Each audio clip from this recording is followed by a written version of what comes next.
Yeah, I mean, definitely. I think seeing it obviously will certainly make it may sort of become more clear to you. Okay, am I doing it properly? Not am I doing more? Definitely the wider stance, because that's quite. And you'll find static changes are pretty much you do them because it's just like, okay, move your foot there, move your foot there, move your hand there. They're easy to make. Okay, as the club starts in motion, the changes get harder. We said to you lesson one, the takeaway being the first move of the golf swing, you can kind of change that pretty quickly, and as you have done. Your takeaway now is pretty good. You've made that change because the club is still just travelling back, pretty much under control to there, and you can do that. So your backswing wise now to me is okay. Just got to be careful we don't sort of swing too far, too deep in the backswing. The head's not turning with it. That there looks a very sort of unstable backswing.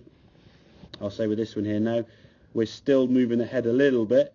That to me will be fine. You look a bit more stable there. We do still go back a little bit further than we want. Okay, what feels against you 3/4 is there, okay?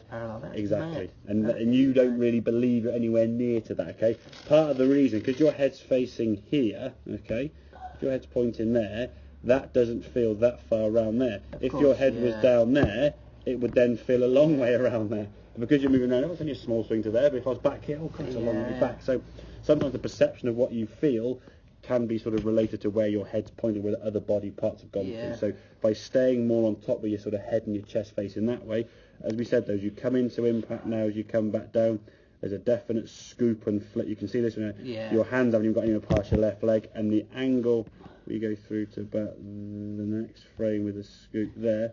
Okay, there's a definite sort of curve there. What we're trying to do as you come into impact now, this one felt more left-sided. Okay, your hands now are kind of level with the club head, but at least through impact here now we're getting a little bit more extension.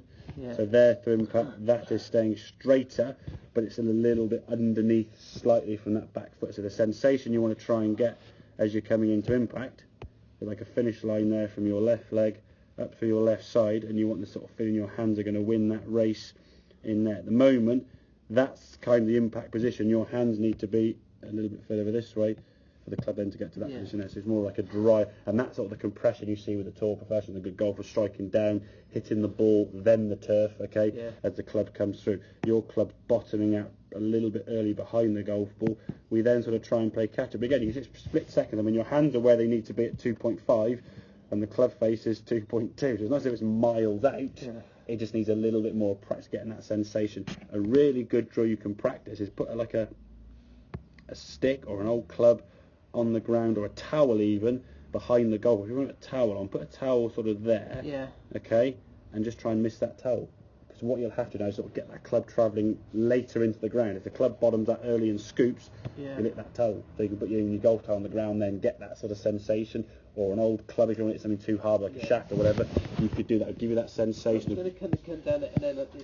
Exactly. So from there now, as you're moving this way, so at the point of contact, your hip will have cleared. The weight now will be over towards your left side. Okay. So you're in this position. Okay. Another good drill you can actually practice. I'll show you in a second in more detail. Called the impact drill, where you set up, you create impact, and then you throw the ball forward. Okay. So push the ball forward with the club face.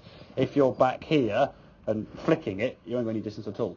So you set up normally, you create impact, which is that sort of movement to your left side, hips clearing and the weight shifting, and then you try and almost drag the ball as far as you can. I'll say that in a second, okay? But that makes sense with the contact and the impact there, yeah?